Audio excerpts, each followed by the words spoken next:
আগামী ১২ ঘন্টার মধ্যে তিস্তা নদীর পানি বিপদসীমার অতিক্রম করতে পারে।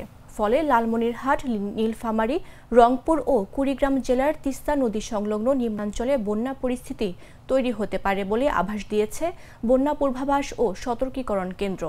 রোববার সন্ধ্যায় এক বিশেষ বার্তায় সংস্থাটি জানিয়েছে, তিস্তা নদীর পানি সমতল আগামী ১২ ঘন্টায় বিপদসীমা অতিক্রম করতে পারে। এতে লালমনিরহাট, নীলফামারী, রংপুর, কুড়িগ্রাম জেলার তিস্তা নদী সংলগ্ন নিম্নাঞ্চলে বন্যা পরিস্থিতি সৃষ্টি হতে পারে। পরবর্তী ২৪ ঘন্টা পানির সমতল স্থিতিশীল থাকতে পারে এবং ৪৮ ঘন্টায় পানির সমতল হ্রাস পেতে পারে।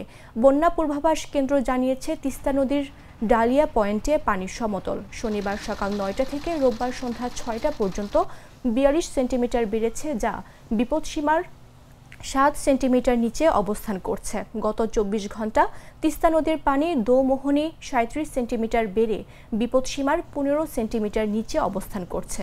গত ২৪ ঘন্টা তিস্তা নদীর উজানে গজলডোবাতে ৪০ সেন্টিমিটার বেড়েছে।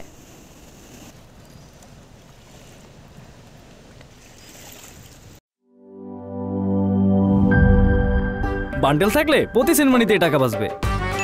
বিকাশ সেনমানি বান্ডেল কিনে জিতুন প্রতি লেনদেনে।